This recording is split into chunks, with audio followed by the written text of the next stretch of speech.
Happy Friday, y'all. Tiffanie Kellog here, and I am super excited to be joined from across the country by Jesse. Welcome, Jesse.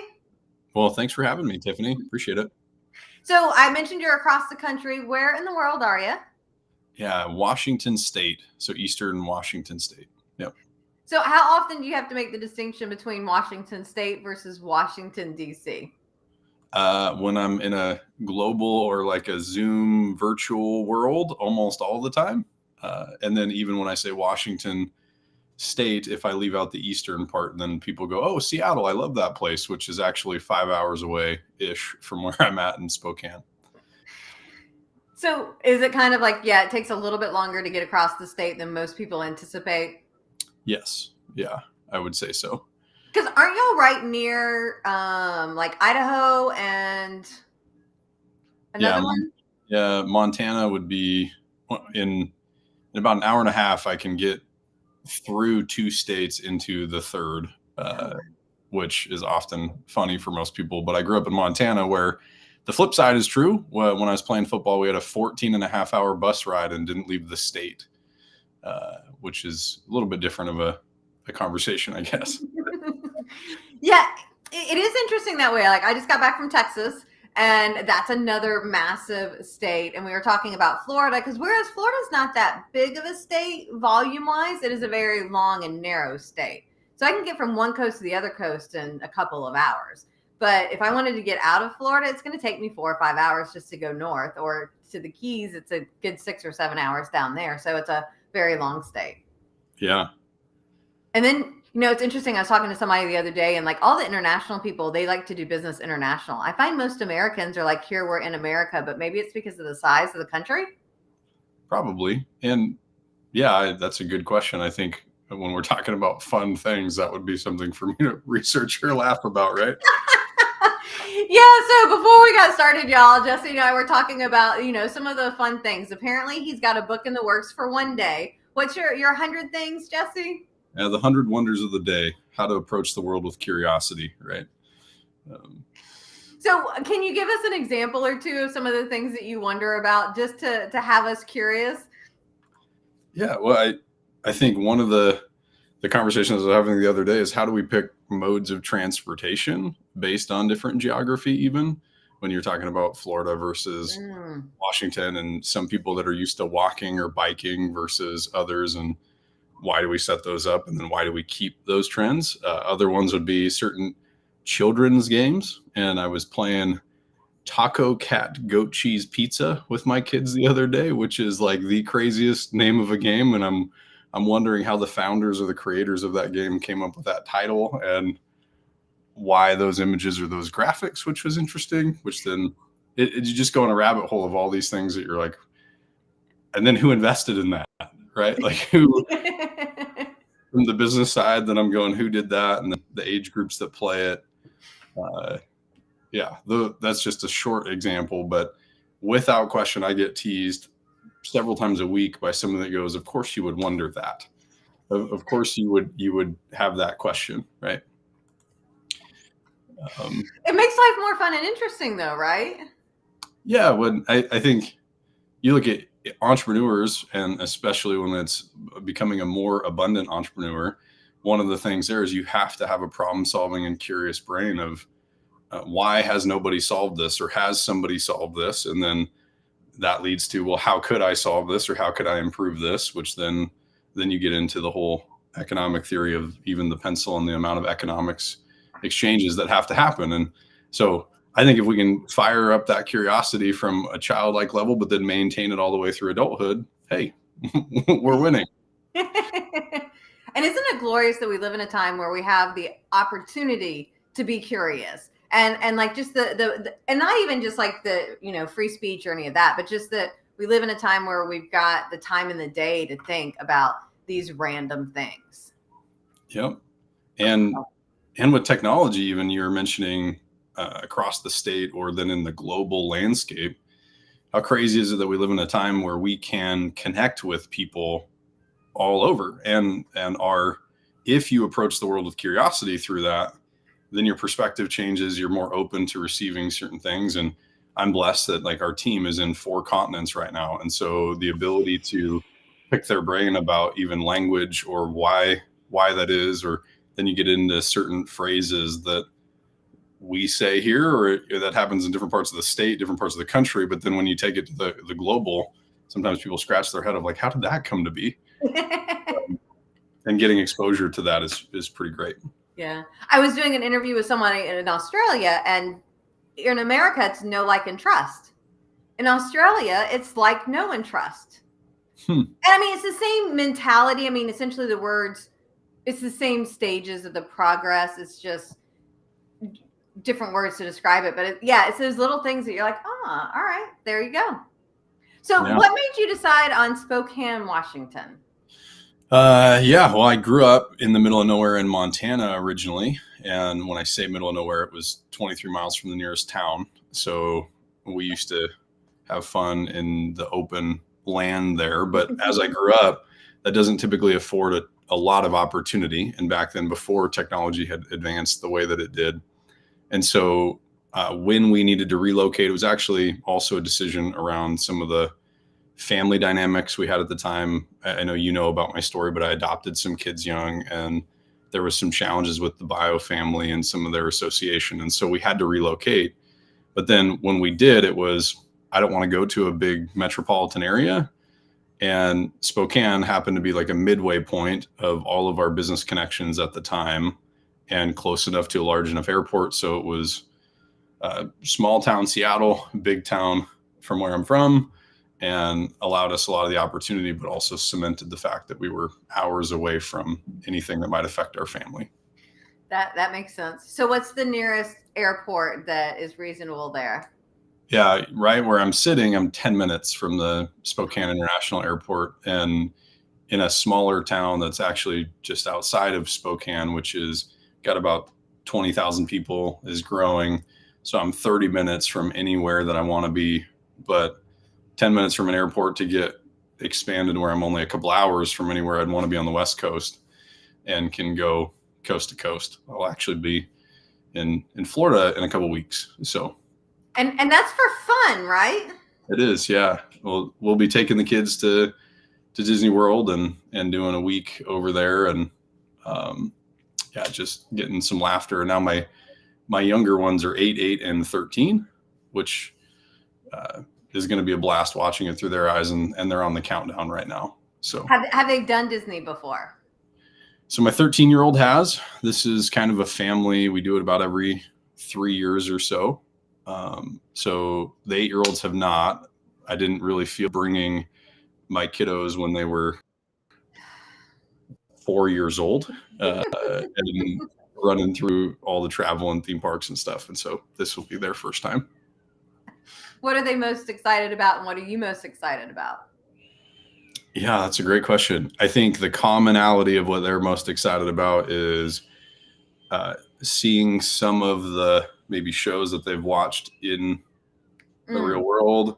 One of them is the most excited just about travel and likes to travel, which is great. And I did not have that gene. I travel because I need to or whatnot, but it'll be great. And then I think what I'm the most excited about is just creating some of those memories with them. And it's always fun, whether it's at a park or at the pool side or just at a dinner, and getting them out of their normal routine to expose them to things. And we're really blessed that we have the opportunity to do that. Right. And I mentioned my team's in a global economy. And so I understand that not everybody is as fortunate to be able to create that. But reinvesting back in the kids and having that is something I'm pretty proud of and excited about. Awesome. Well, you never know if it'll be warm or cool. Just fair warning. It could be warm in the morning. No, it's cool in the morning and warm in the evening. It's just how it is. But it should be gorgeous. This is an amazing time of the year to be in Florida. And hopefully, I've already told everybody there are no more hurricanes coming to Florida this year. So just continuing to put that out there into the universe. There are no more hurricanes coming this way this year. Yeah, I endorse that message, right? And I'll keep speaking that with you. So tell me a little bit, you've got this amazing business there. Tell us a little bit about, what it is today, what your vision. I know you have a massive vision for what you're looking to create. So tell us a little bit about Champion. Yeah, well, Champion Empire is really a collection of companies that are focused on eradicating the root causes of poverty and injustice. And that the last 5 years, we're about halfway through our 10-year plan as we go into 2025. It was kind of a 2020 to 2030 vision and was born out of some of the challenges that we saw, like pre-pandemic, some of the rumblings, but then through that. And then today, whether it's helping organizations gain more clarity on their goals, on the people on their team, some of their needs, how to get in front of their ideal audience and do business with people that they like, know, and trust, or know, like, and trust, right? And being able to navigate that, or whether it's recruiting top talent, or really we wanted to de-risk business and help people get there faster, more efficiently, and with less risk, because we believe that that small business owner, if they're able to be more abundant, that entrepreneur then can reinvest back into their family, reinvest back into the community. And so we have proven concept on several of those models and the different branches of what we do, and impacted lots of people. And I love it because whether it's the $10 an hour shed builder that would normally not have professional development, but then comes in and learns how to organize their finances, then write a business plan, start a company, and then turn into a six-figure entrepreneur, or whether it's the doctor that is looking at the investment opportunities, or the business owner that's doing great in their industry but has been struggling financially, going backwards. And we just looked at an organization that grew 35% revenue, decreased expenses 16%, but the number of net profit growth and the conversations in 12 to 18 months goes from, I don't know if we're going to be able to keep the lights on and if it's worth it to be an entrepreneur, to, hey, how do we reinvest some of this profit to ethically minimize taxes, but invest in future because we're so profitable, and what makes sense. That's what we do. And we do that on a global scale, and it's fun and exciting because you get all different backgrounds, all different types of people, and all the different challenges that come with launching organizations, staffing or building teams, walking through the challenges that happen in their life as you're moving forward, and everything that goes in that. So if I'm sitting here watching this video on Facebook, on LinkedIn, on YouTube, or if it ends up somewhere else, y'all, who knows? And I'm thinking, ooh, I wonder if Jesse could help me, could help my company. What might be a couple questions that we should ask ourselves to say, would Champion be a good fit? Does it warrant a conversation with Jesse's team? Yeah, I think that's great. One of our visions at Champion is to be the trusted guide for knowledge and resources needed to grow. So I would tell anybody watching this, if you have a challenge that you're trying to solve, whether Champion is the right fit or not, we wanted to be the organization that you could go, man, who do we know that does fill in the blank? And it could be parenting coaching. It could be relationship advice. Who do we know that does mental health? It could be finances or marketing or any of those things. Even if we don't currently solve it, we wanted to continue to build our network and organization to where you could comfortably refer somebody and they could call and go, hey, I don't know if this would be you, but Tiffanie or said we should get a hold of you. Do you help people with this? And then that's where we're able to then connect them with resources, whether it's ours internally or externally. Some of the more common challenges are people are struggling, whether it's financially, like if you've found yourself struggling over cash flow and not feeling like there's ever an end in sight, and you're going, I don't know how to be able to keep food on the table, how to keep my employees employed, or navigate through the layoffs and things, whether it's connecting with your ideal audience. Sometimes it's like, I'm doing a lot of the work, but I don't have any of the joy. And that's what I know you and I have connected on a lot, where it's, I don't know that I'm serving the people that ultimately I'm meant to serve. How do I get more connected with people that are more in my lane? And then from there, I think it would also be, what was the other one that I was thinking of? I think it's purpose. A lot of the clarity of purpose, of being able to design your life. And really for me, what is I'm really passionate about is I had mentors and advisors and coaches that have come into my life at a very young age. When I was at rock bottom, or I joked, I found out rock bottom had a basement, was an alcoholic that was going nowhere, quickly to a father. And I know you know the story, but I went from a 20-year-old single guy with nobody to take care of but myself to a father of 4 in 6 months. then an entrepreneur with 10 to 15 employees on payroll going backwards $10,000 to $15,000 a month. Mm-hmm. And then from some of the support and advice that I had, I was able to navigate through getting my business profitable and then growing and scaling. And then I've dedicated my life to helping others do the same. And I think that's really if you are stuck, if you're struggling, if you're fearful, if you don't know where to go, if you just need a network around you that can help, plugging into people like yourself, or we would love to talk to you to get you connected to where you need to be. Love it. Love it. Yeah. And y'all, so we're here with Jesse, and I am putting up on the screen. He has his LinkedIn profile, linkedin.com/Jesse-Johnson-champion. And I'm sure if you go just type in Jesse Johnson, you'll be able to see him. He looks very much like his headshot. That is not always the case. Sometimes it's kind of scary. Like, who is this? Wait, this is you? Anyway, I digress. Now, I mentioned that link. Now, wherever y'all are watching this, there is also a link for a coffee spot.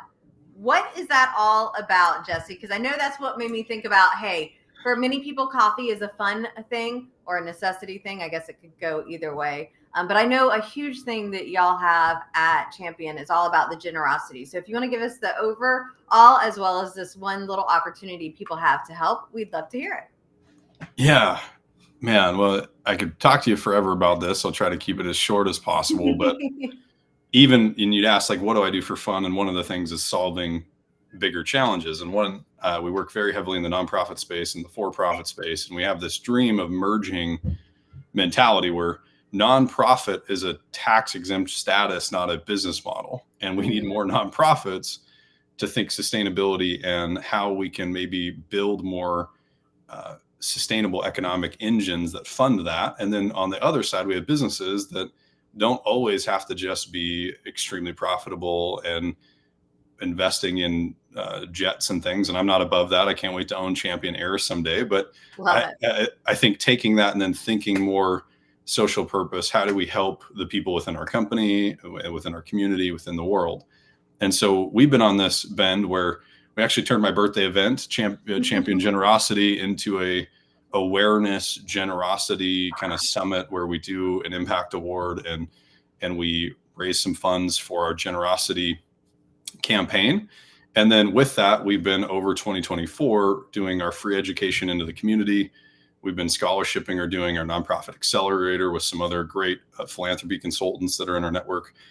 Then we did our roundtable scholarships and are working to fund our grant writing collective, which is where businesses can give instead of directly to a cause, they can give into our generosity fund and essentially hire small business grant writers, entrepreneurs to provide them sustainable income streams that then they write a grant and could turn a $5,000 donation into 25 or 30,000.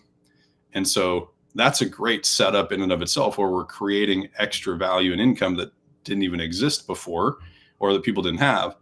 Well, my hope was, let's get a group of business owners together, similar to myself. Like we channel a percentage of top line revenue from any of our companies into this fund to help do what I just talked about, to lead from the front. But what if we could build organizations that had products that people were using every single day or that they enjoyed using and wanted to use, that then they could purchase those. They got maybe a little bit of a discount to help in potentially hard economic times. The business owner made a profit so that we helped build sustainable entrepreneurs that were profitable businesses. But then that business owner was a value-driven individual that channeled a percentage of the profit into this generosity campaign. And then that then funds some of accelerating or multiplying those funds. And so that's where there's a local organization, Indaba Coffee Roasters, which is Bobby and Sheena are amazing human beings. They're local. Amazing story about how they started their organization. And I've been working with them throughout the years of how do we ramp up their capacity to be able to roast and produce their exceptional high quality coffee at scale, and then be able to take that. And now we actually have our link for generosity where anybody across the country, and we've had people order in different parts so far, and this is brand new. This group is hearing about it more than even my own personal LinkedIn network, or you're hearing it live while this is Hello. streaming.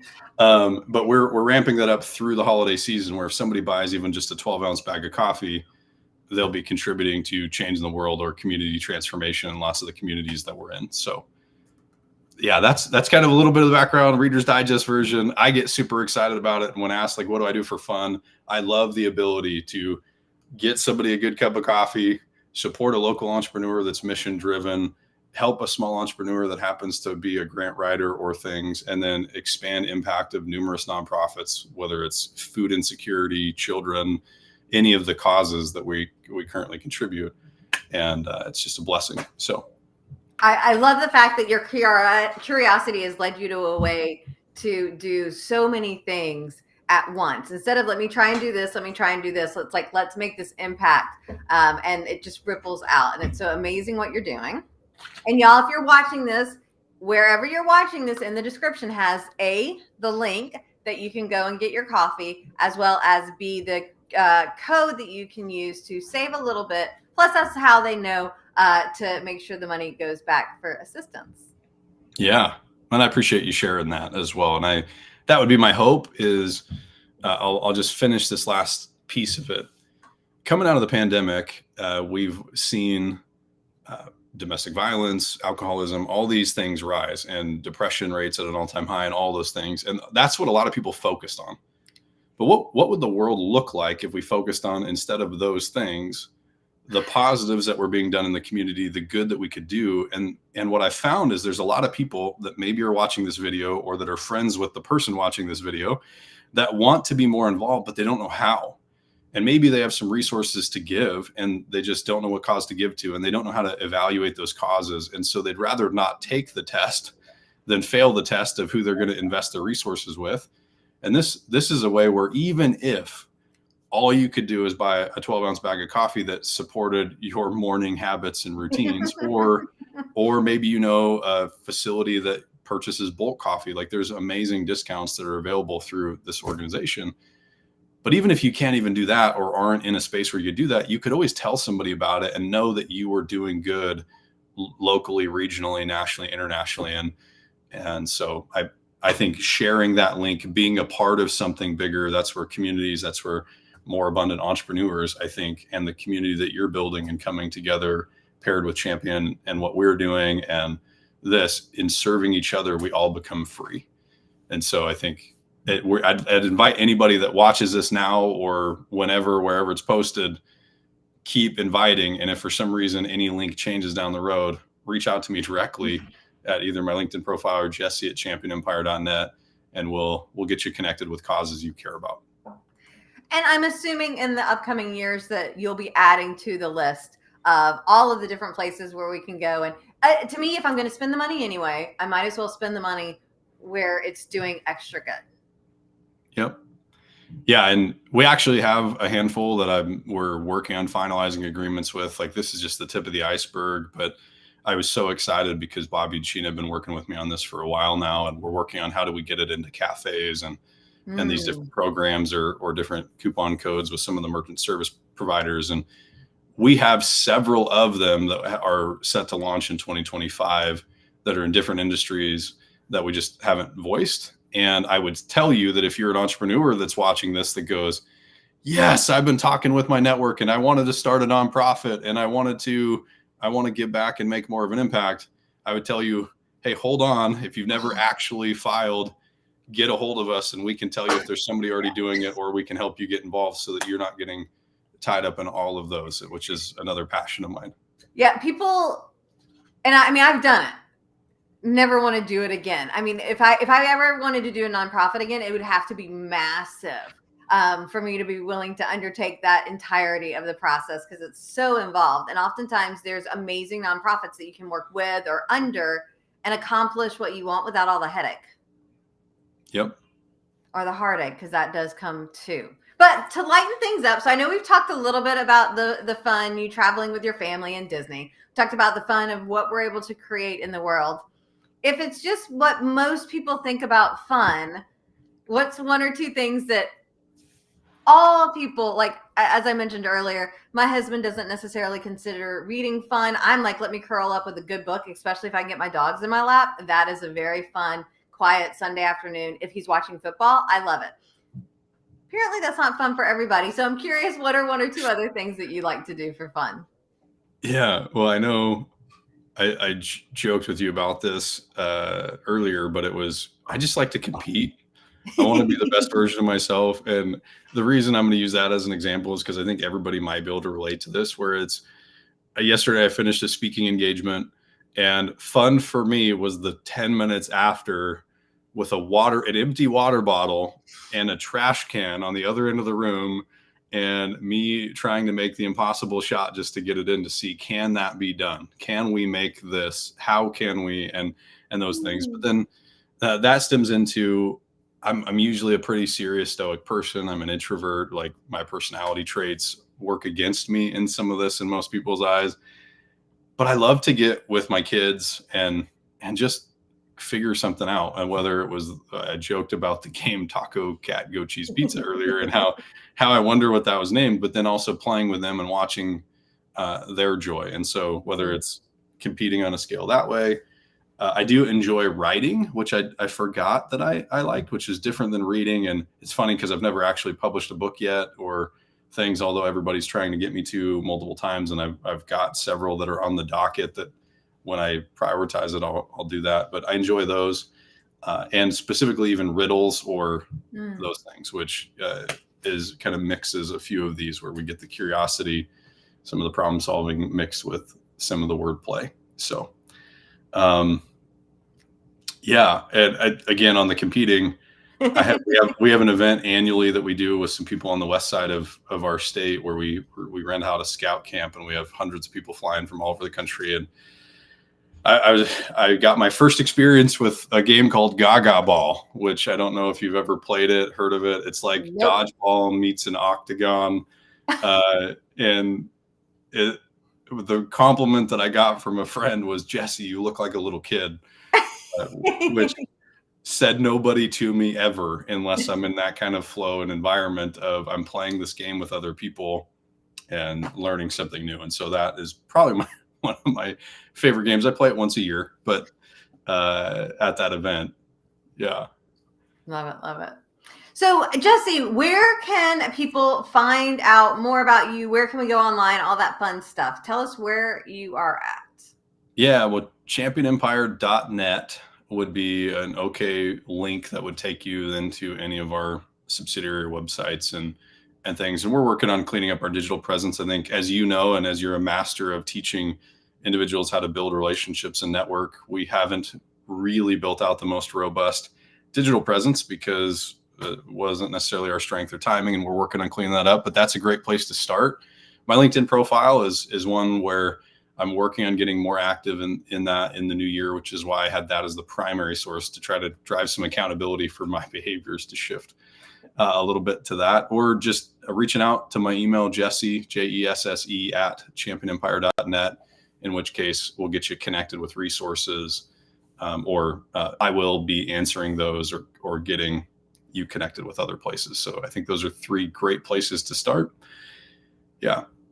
Awesome. Well, Jesse, it has been amazing to have you here. I am going to ask you in just a moment for one last tip, one thing that you want to share with the people watching this, whether it's live or after the fact. Though I do want to make sure that y'all know every Tuesday, okay, so I shouldn't say every Tuesday. We did end up taking the second half of October off as a result of the hurricanes. We had Debbie, Helene, and then Milton. And with just so much of our community here in the Tampa area and so much going on, we did cancel those sessions. But we are back all the time on Tuesdays from 2:30, 3 to 3:55. So you have enough time to get there and get comfy. We have an event every week. Most of the time it's free. You can just go to moreabundantentrepreneurs.com/event and check out those events. The first week of the month is our mastermind. The second week of the month is Growing Up Business. The third week of the month is our More Abundant Entrepreneur Show. And we'd love to see you at one of those. So, Jesse, I gave you a little bit of fair warning. We were coming back to you, and it is that time. So what are your last thoughts you'd like to leave us with? Yeah, biggest focal points. So if I were to break life into 4 major tracks, there's the why we do what we do, who we do it with, or who can help us do it, how what we do works and what it is. And I find that most people go the wrong direction, in my opinion. So my advice would be to flip that script. And where most people start with the what they're going to do, what they're struggling with, what they need to do, and then learning how to overcome that, then being told who they're going to do it with, and waking up 30, 40 years down the road going, why did I do that? If you flip that, reverse engineer it, and even if you need support, if you start with, why do I exist as a person? What's my purpose? What do I want to accomplish in the world? And what are my goals and the things that I want? Then you can figure out, who do I need to become in order to accomplish those things? And who do I need to pursue in order to become that person? Which is, there's great resources out there. Then you learn from them the real world education of how to do it. And the what it is becomes completely irrelevant as long as it doesn't break any kind of laws or any of those things. So that would be my tip. Start with the why, and not just as a catchphrase or maybe some of the books that have been read, but why, who, how, what versus what most people do. So it's been a pleasure to be on the show. Thanks. Appreciate it. And I look forward to talking again soon. Thanks so much, Jesse, for being here. Y'all go buy some amazing, I'm assuming it's amazingly delicious. I don't do coffee, but I'm going to take your word for it. And it does seem like Washington, is it just, do they grow the beans there, or they import them? And because it's Washington, everybody's really good at coffee there.